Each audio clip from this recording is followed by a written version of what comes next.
Umuuwi ako monthly sa probinsya namin para dalawin ang parents ko. Minsan twice pa nga. Basta mahaba ang free time.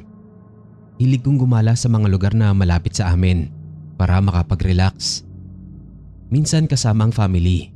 Minsan naman kami-kaming magpipinsan lang. Pero madalas solo ride lang ako dahil hindi malaki ang budget. Nangyari to 2 years ago na. So umuwi ako dahil 60th birthday ng papa ko. Pinaghandaan ko yun para makapagstay at least 3 days sa probinsya. Nung time na to, pinlano ko talaga na mag solo ride lang. Pero nung malaman ng mga pinsan ko yun, sumama na rin sila.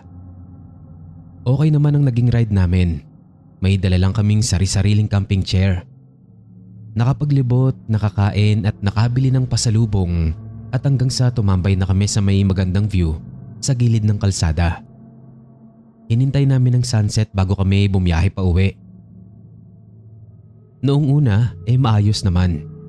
May mga establishments pa kaming nadadaanan. Hanggang sa pakonti na ng pakonti yun. At hanggang sa wala na nga. Wala ding poste ng ilaw. Kaya naman tanging ilaw lang ng mga motor namin at sa mga kasalubong namin ang nagbibigay liwanag sa daan.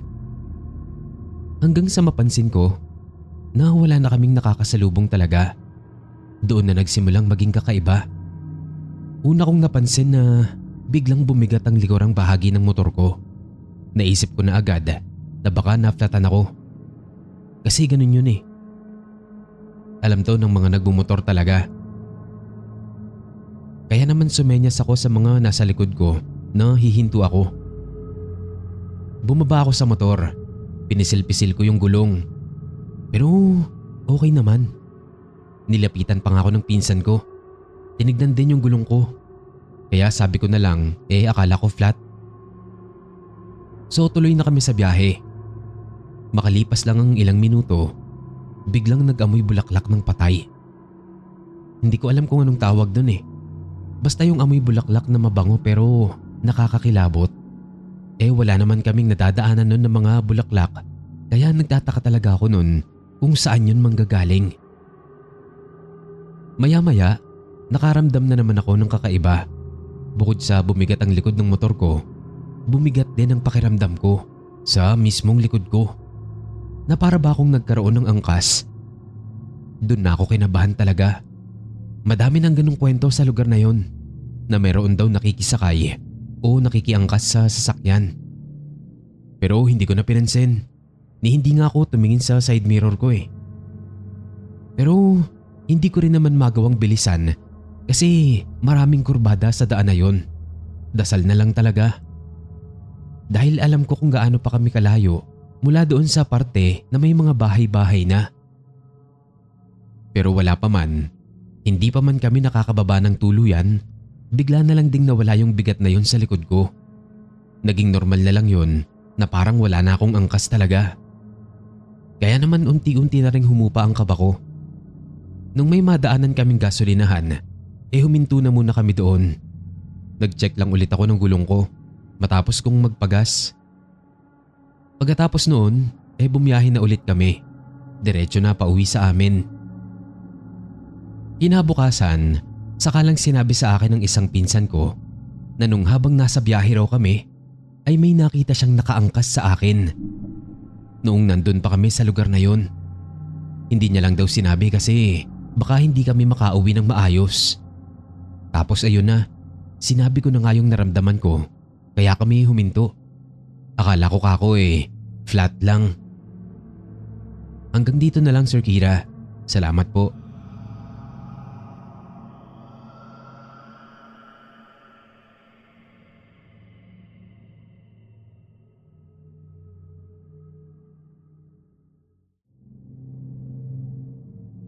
Tawagin mo na lang akong Eros.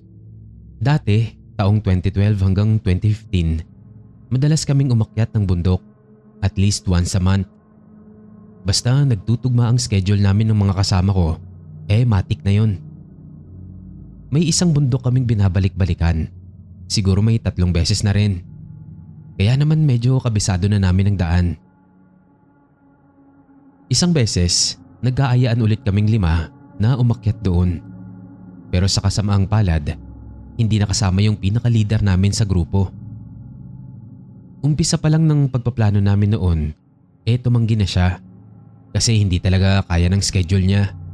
Kaya naman panay lang ang paalala niya sa amin ng mga importanteng dala namin. Kumpiyansa naman kaming kaya namin yon dahil nga ika-4 na balik na namin yun sa bundok na yon. Fast forward. Maaga pa lang nang magsimula kaming umakyat. Makulimlim ang langit at maya't maya may ambon. Pero maganda ang pakiramdam naming lahat. Wala kaming kasabayang hikers nun. Siguro dahil simpleng araw lang. Kaya naman mas na-enjoy namin ang tahimik na pag-akyat. Hanggang sa akala namin malapit na kami sa first stop. Nagkakatanungan na nun. Pero dahil pamilyar naman sa amin ang daan, oo naman kami ng oo.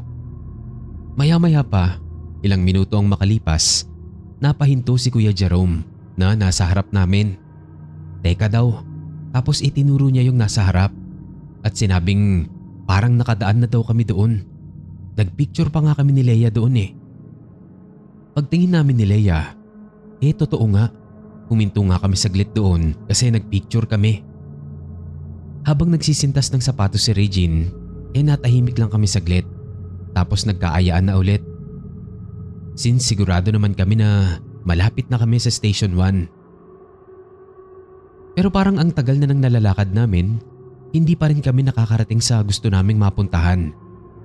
Napapagod na talaga ako nun at gustong gusto ko nang sabihin sa kanila na magpahinga na muna kami. Pero at the same time, ayoko rin namang huminto sa kung nasaan na kami nun. Maya-maya pa nga, bigla na lang may lumitaw na lalaki. Parang lokal. Ewan ko ba? Parang yung tingin niya sa amin, gets niya nang naliligaw kami. Kaya itinuro niya kung saan kami dapat dumaan. Nagpasalamat kami sa kanya. Pero tinanguan niya lang kami bago siya naglakad na ulit palayo sa amin. Sinunod namin yung itinuro niya. Siguro wala pang 20 minutes nasa Station 1 na kami. At doon na kami tuluyang nakapagpahinga.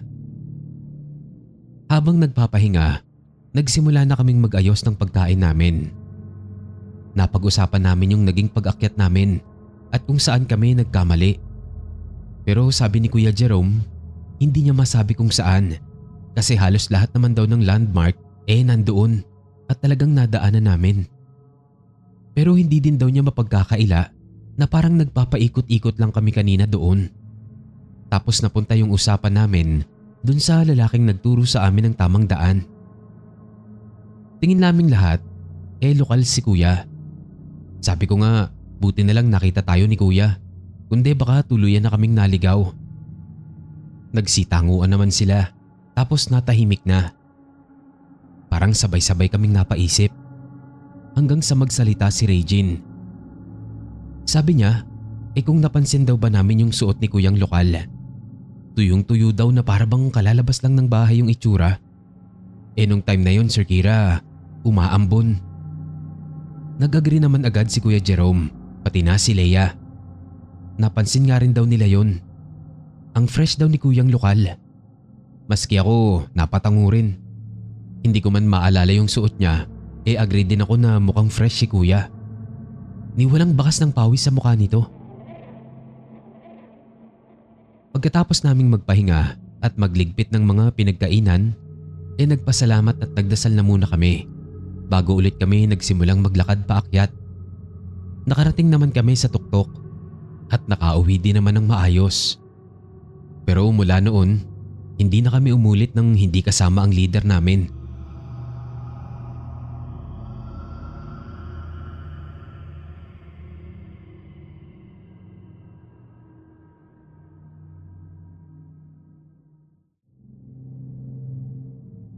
Nangyari ito noong second year college ako.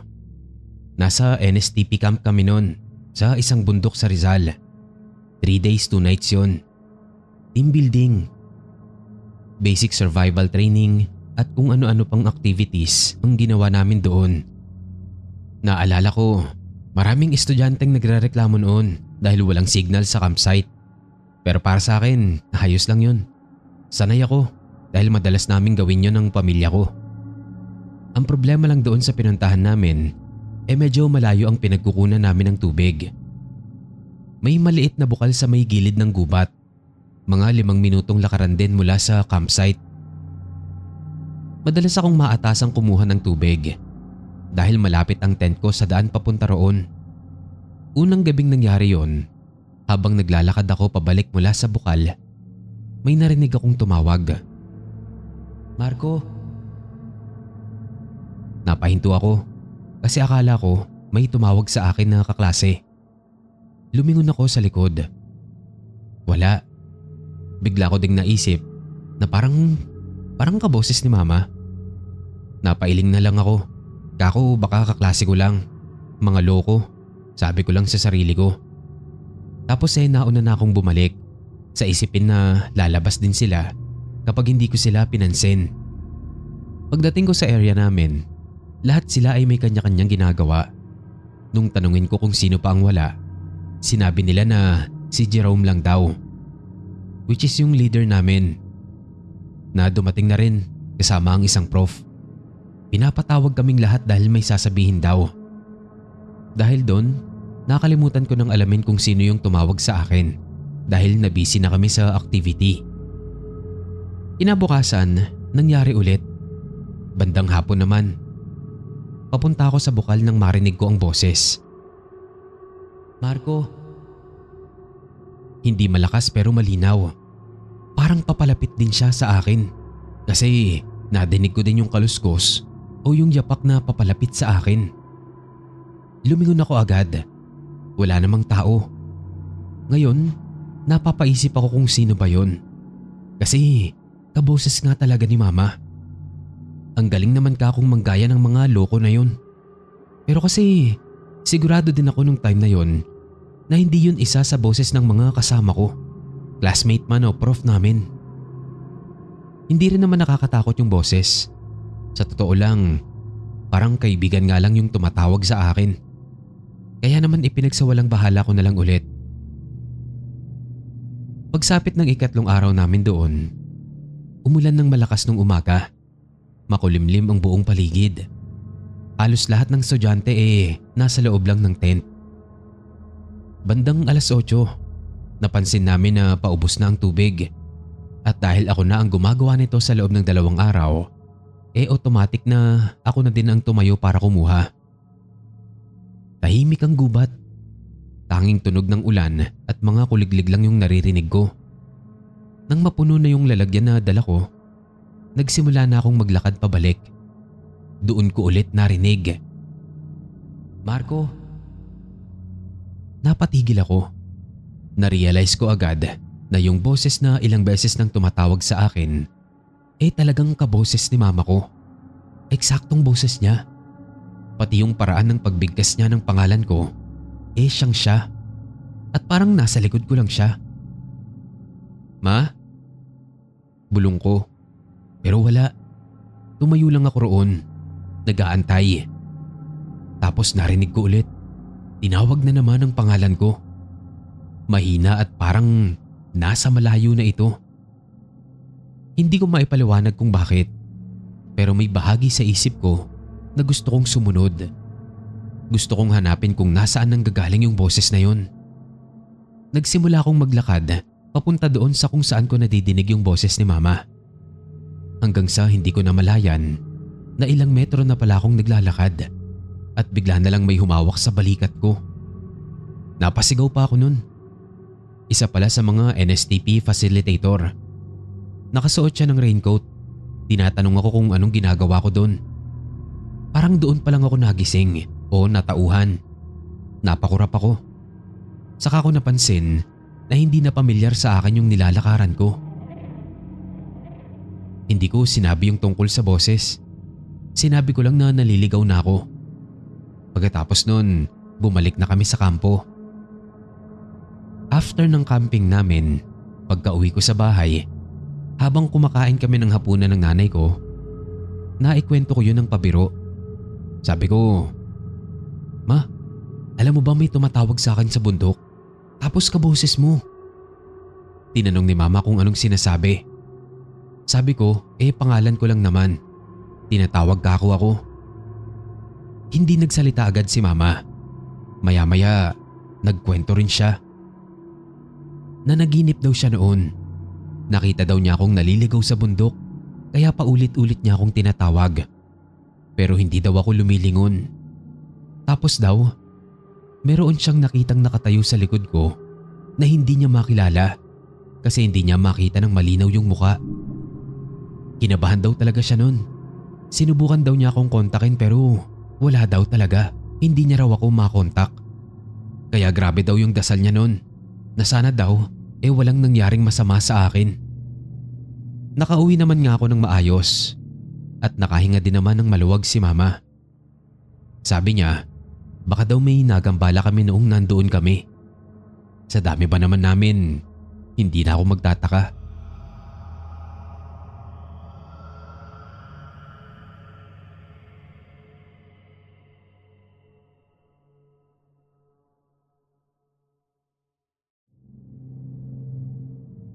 Nagstay kami nun sa Camp John Hay for a short vacation. Around 11 p.m., nag-decide kami ng kaibigan ko na maglakad-lakad at baybayin yung forest trails sa likod ng cabin namin. Bale, 4 kaming magkakaibigan noon. Nag-rent kami ng maliit na cabin para makapagpahinga lang ng 3 araw. Hindi naman namin first time sa Baguio, pero first time naming magstay sa Camp John Hay. Tahimik yung lugar, lalo na kapag gabi. After ng dinner namin, busog na kaming lahat. So para mabilis na bumaba ang kinain namin, nag-decide kaming maglakad-lakad sa labas. 2 lang kami nun, ako at si Marco lang. Habang nasa trail kami, may napansin kaming kakaiba. Parang grupo ng mga tao na nagmamarcha, di kalayuan sa amin. Huminto kami at nakinig. Sabi ni Marco, baka daw mga nagtitraining. Naisip ko rin yun. Kaya naman nagpatuloy na lang kami sa paglalakad palayo doon sa nagmamarcha. Pabalik yon sa cabin namin. Doon na lang daw kami mag-ikot-ikot kasi medyo inaantok na rin siya at para daw hindi na kami mapalayo pa. Kinabukasan, naging normal naman ang araw namin. Nagpunta kami sa mga tourist spots at namasyal. Pero pagsapit ng 2nd gabi, narinig ulit namin yon. Mas malapit na sila sa cabin namin. Kaya mas dinig namin yun ng 2 pa naming kasama. Halos eksaktong oras din ng kagaya ng kahapon. Kaya ang conclusion namin, training talaga yon. So hindi na namin pinansin pa.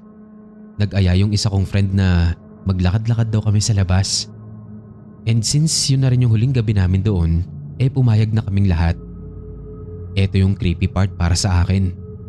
Habang naglalakad kami sa kagubatan, narinig ko na may tumawag sa pangalan ko. Napalingon ako sa kung saan ko nadinig yung tumatawag. Pero wala. Kaya naman tinanong ko yung nasa likod ko lang na si Paulo kung may sinasabi ba siya. Pero wala naman daw. So hinayaan ko na. Baka kako nagkamali lang ako ng dinig. Pero ilang sandali lang, nadinig ko na naman ang pangalan ko. That time, sure na ako. Dahil parang nasa likod ko lang yung tumatawag sa akin. Pero hindi na ako nagtanong sa mga kasama ko. Kasi sigurado na ako na hindi nila boses yung tumatawag na yon. Hindi na ako nagsalita. Hindi ko na rin sinabi sa kanila dahil siguradong aasarin lang nila ako sa trail. O iisipin nila na tinatakot ko lang sila. Mag-iingay lang kami at yun yung pinakaayaw kong mangyari. Pagbalik namin sa cabin, diretso tulog na lang kami. Dahil pagod na. Nung nasa biyahe na kami pauwi kinabukasan, kinuwentuhan kami ni Paulo. Habang naglalakad daw pala kami nung pangalawang gabi, ay may bata daw na bigla na lang lumilitaw sa kung saan saan. Hindi daw niya sinabi kasi baka daw matakot kami. Lalo na daw ako. Dahil may nakasunod lang daw sa likod ko. Bumabalik-balik pa rin naman kami sa Baguio. Pero hindi na kami umulit sa Camp John Hay.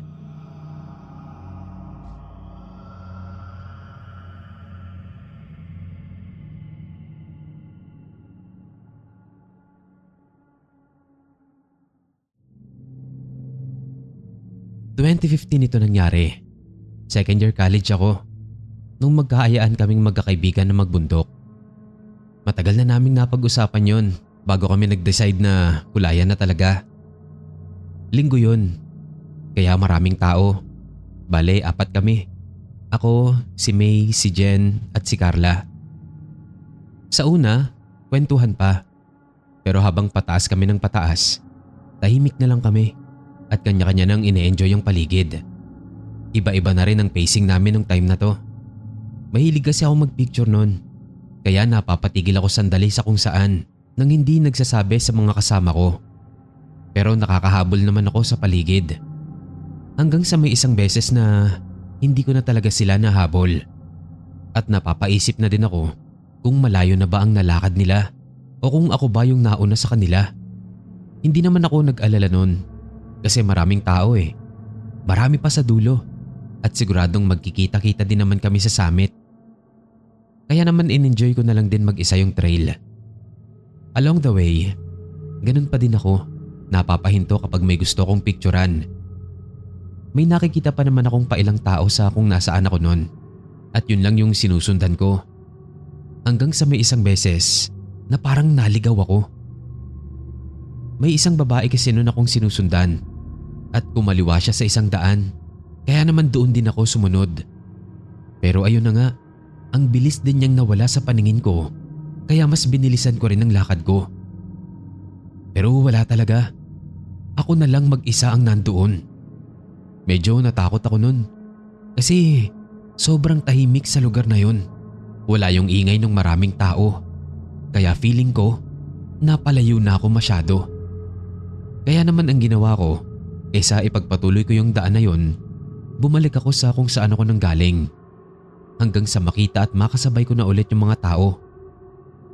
Fast forward, nakahabol na rin ako sa wakas sa mga kasama ko at sabay-sabay na kaming nakarating sa summit.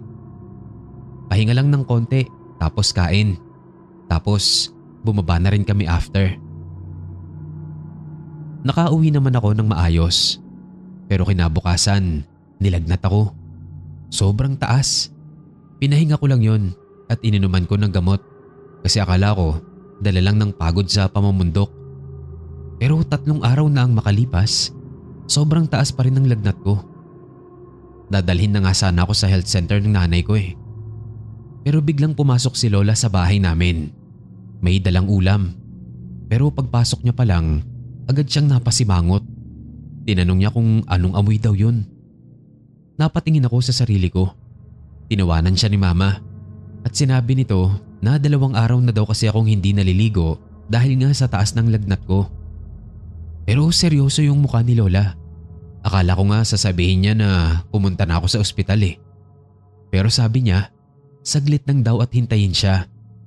Kaya naman nag-ayos kami ni Mama kasi akala namin sasama si Lola at pupunta nga kami sa ospital. Yun pala, tinawas niya ako sa bahay nila. Pagbalik niya, iiling-iling siya at nagtatanong kung saan daw ba ako nanggaling at may naisama raw akong ligaw na kaluluwa. Nasinagot naman ni Mama na nagbundok kami sa Makiling. Tapos bigla akong tinanong ni Lola kung naligaw daw ba ako. Sagot ko lang nun, muntik na. Hinilot-hilot ako ni Lola habang bumubulong siya ng dasal. At pagkatapos noon ay pinausukan niya ang buong bahay. Tapos kinabukasan lang noon ay okay na ang pakiramdam ko.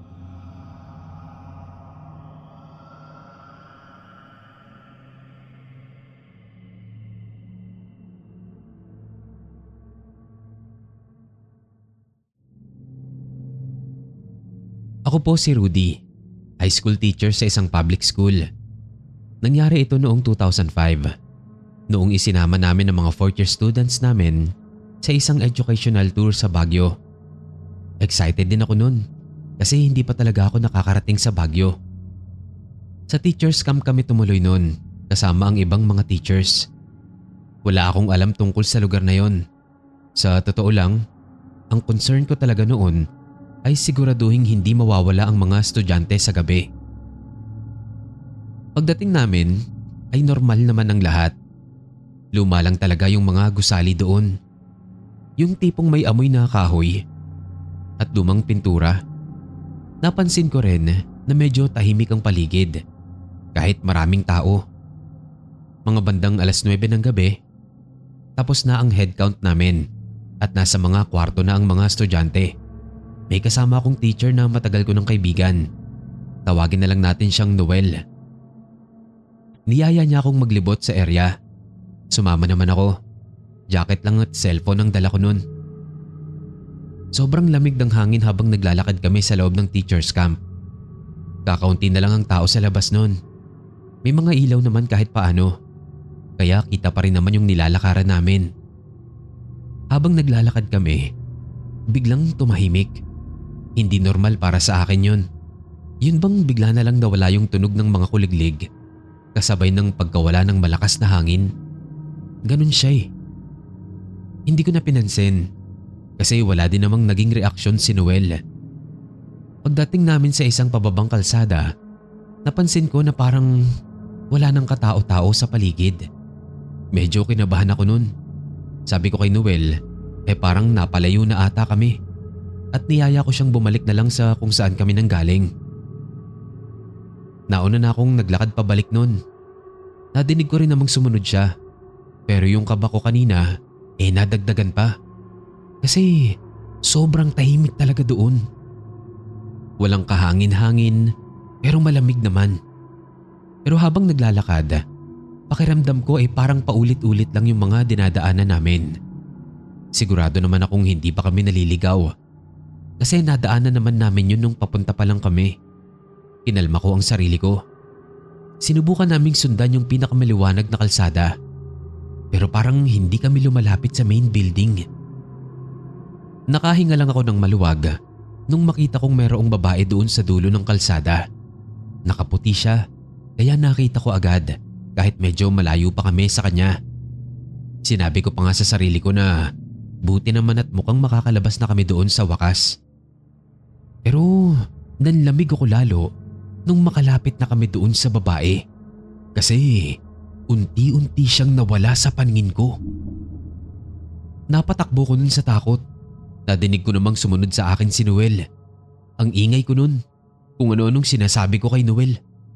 Kako kung ano ba yun? Bakit nawala yung babae? White lady ba kako yun? Pero sa dami ng sinabi kong yun, wala man lang akong nadinig na sagot mula sa kanya. Ang alam ko lang, nandoon pa siya. Kasi dinig ko rin yung pagtakbo niya. Pero hindi siya nagsasalita. Kaya naman nilingon ko siya ng isang beses. Pero nagtaka ko kasi wala si Noel sa likod ko. Kaya naman mas lalo ko nang binilisan ng takbo ko nun. Lalo pa nung makita ko na yung building namin. Sasabihin ko sana sa mga co-teacher ko yon nung makita ko si Noel na nandoon sa loob. Nilapitan niya ako agad. Tinanong niya kung saan daw ba ako nagpunta at bakit daw bigla-bigla na lang akong nawala. Napasalampak na lang ako nun sa upuan bago ako nagkwento sa kanila.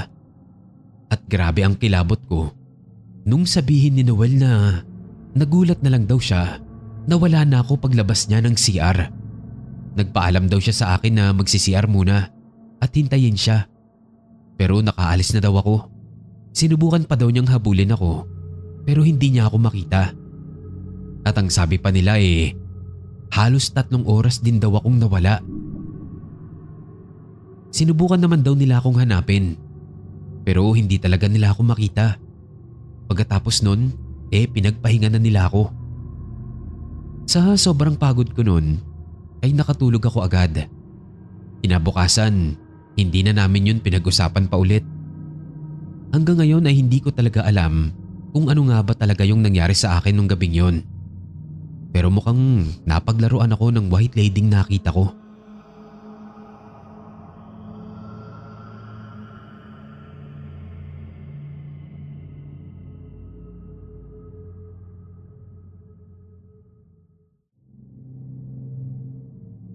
Nangyari ito noong 2018 pa, Sir Kira.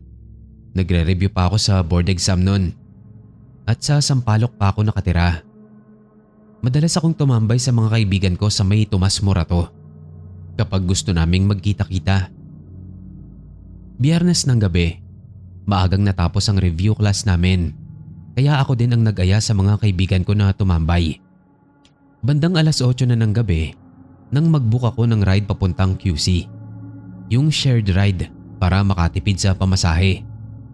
Since hindi rin naman ako nagmamadali. Naghihintay ako noon sa tapat ng convenience store para maliwanag at madali akong makita ng driver. Nakita ko naman agad sa di kalayuan yung kotse. Base na din sa plate number nito. Nakita ko agad na may babaeng nakaupo sa passenger seat. Kaya medyo nang hinayang ako sa likod na lang pumwesto. May isa na din palang pasahero doon na lalaki. Kaya naman umusog pa siya sa katapat ng driver para makaupo ako. Saglit lang din naman bumaba na yung katabi ko sa may Espanya. Tahimik lang yung buong biyahe namin. Naka-earphones lang ako noon habang pasilip-silip sa gitna sa harap para makita kung gaano ka-traffic sa labas. May isang beses pa na may biglang hinto yung driver. Umaayos ako ng pwesto noon kaya aksidenteng tumama ang paa ko sa ilalim ng passenger seat. Nagsorry naman agad ako pero wala akong nadinig na sumagot mula doon. Kaya naman bahagya na naman akong sumilip kung nandoon pa ba yung babae o kung hindi ko lang napansin na nakababa na pala ito. Pero nandoon pa rin naman siya. Napansin ko noon na sobrang puti ng suot niyang uniform. Parang kumikinang pa nga sa puti. Kaya tingin ko sa kanya noon estudyante siya. Since hindi naman siya naapektuhan sa kinauupuan niya, hinayaan ko na. Pumikit na lang ako sa pwesto ko. Dahil wala talagang galaw ang mga biyahe namin nung oras na yon. Di ko napansin na napaidlip na pala ako. Nung tinawag ako ng driver, napalingon agad ako sa tabi ko.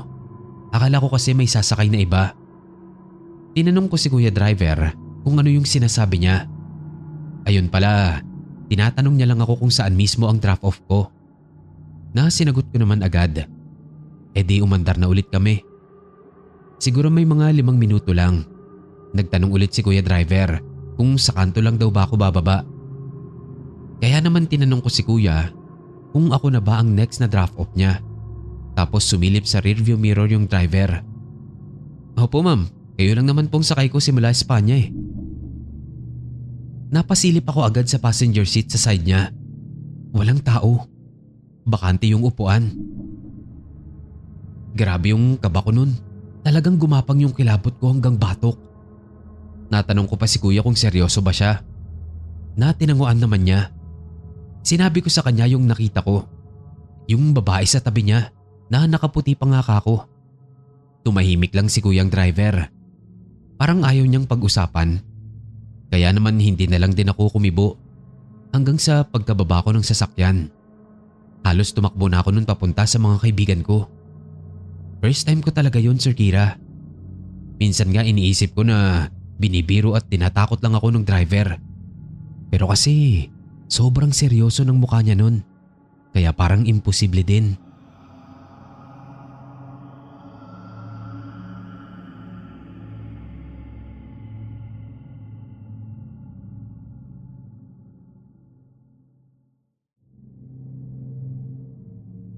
Mahilig din akong mag-long ride mag-isa noon.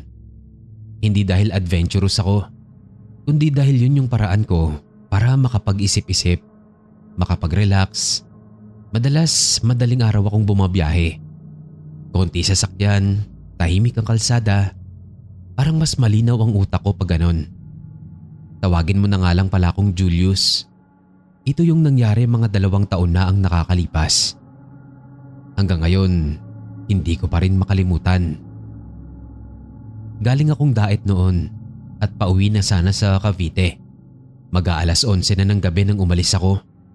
May konting ambon pero hindi naman malakas.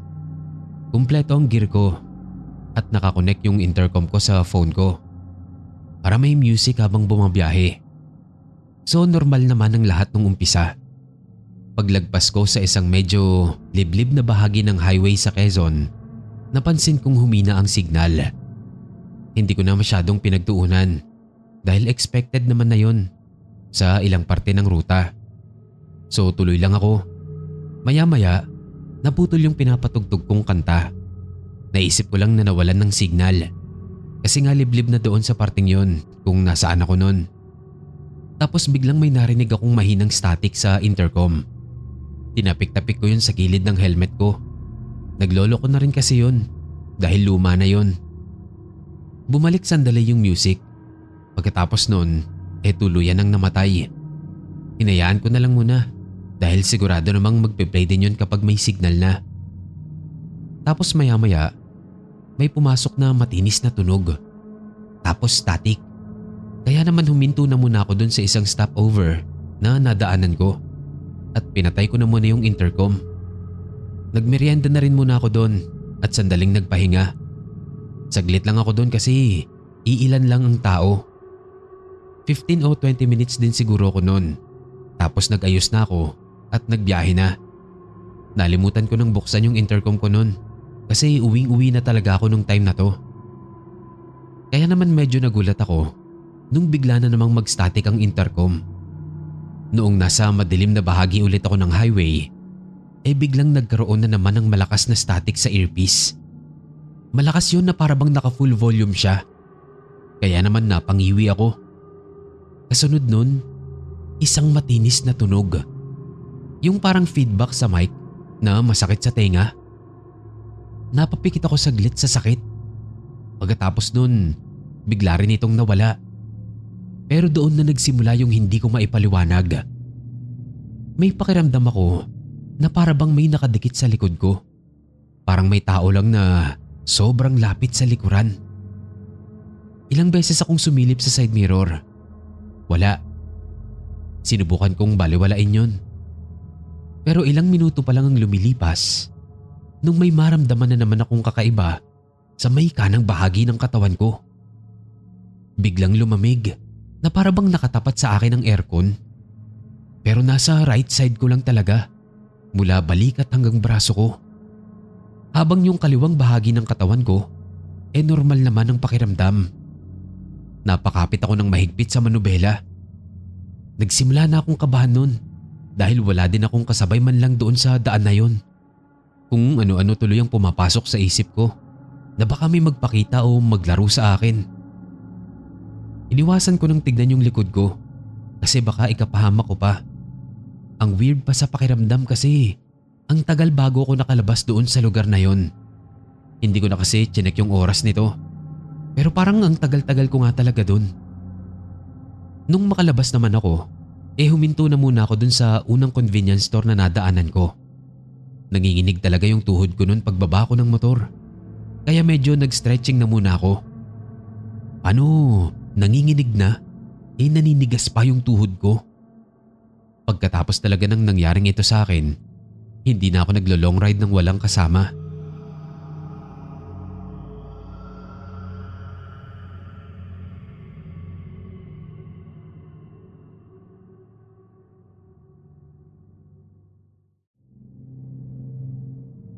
Tawagin mo na lang akong Jason.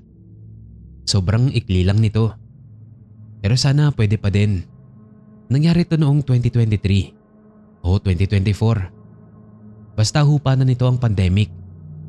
Hindi na gaanong mahigpit. Actually maluwag na nga talaga. Pero syempre, karamihan nag-iingat pa rin. Nahingan ako ng pabor ng mama ko noon na ipag-drive ko daw yung kaibigan niya pauwi sa probinsya namin sa Batangas. Malayo yun kasi nasa QC kami nung time na to. At ayoko talaga nung una kasi nga malayo. Tapos hindi ko naman talaga masyadong kilala yung isasakay ko. Pero napilit din ako nung sabihin ni mama na sasama na lang daw siya. At magsistay na lang daw muna kami doon sa bahay ni na Lola ng isang araw bago kami umuwi sa QC. Di okay. Naiset yung uwi namin ng Friday. Dumating sa bahay ang isang kaedaran lang ni mama. Tapos 2 bata na nasa 8 to 10 na ang edad. Tawagin na lang nating Tita Milet yung nanay ng 2 bata. Gabi kami bumiyahe nun kasi mahina yung aircon ng sasakyan ko. At okay naman sa kanila. Lahat sila nasa likuran nun. Nasa gitna ng 2 matanda yung 2 bata na naglalaro sa iPad nila.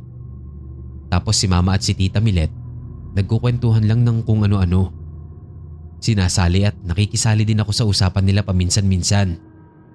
Hanggang sa ayun na nga, sa kalagitnaan ng biyahe Ako na lang ang gising sa aming 5. Pasilip-silip ako sa rearview mirror ko kapag nalulubak kami. Tinitignan ko kung may magigising sa kanila, lalo na doon sa 2 bata.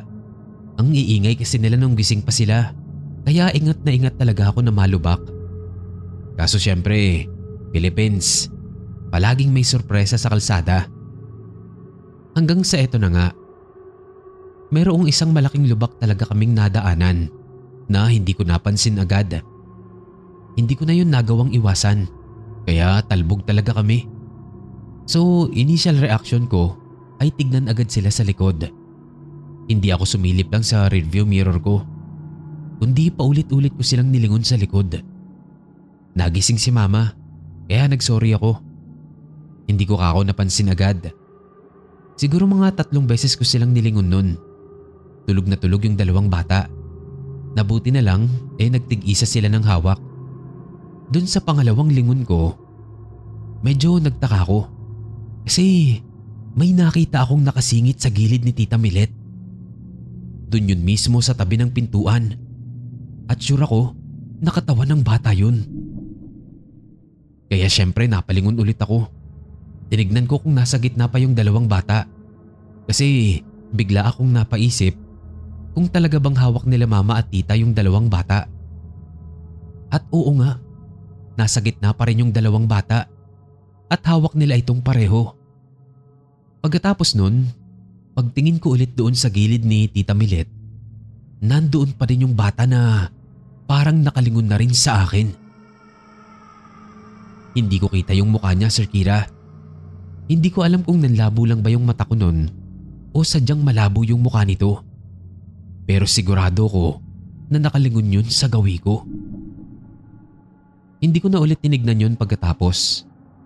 Nagdasal na lang ako sa isip ko na sana maayos kaming makauwi sa Batangas nang walang nangyayari sa amin. Years later, okay pa naman kami. Buhay pa naman kaming lahat. Hindi ko alam kung saan banda na nawala yung bata. Kasi hindi naman na ako lumingon pa ulit sa kanila hanggang sa makarating na nga kami sa Batangas. Nag-focus ako sa kalsada dahil natakot ako na baka may dulot na masama ang kung anumang nilalang yun. Hindi ko na to nasabi o nakwento pa kay mama kasi matatakotin yun eh. Kaya ewan ko na lang din sa kanya kung may nakita o naramdaman siyang kakaiba nung time na yon. Hanggang dito na lang, Sir Kira. Sana po mapasama to. Salamat.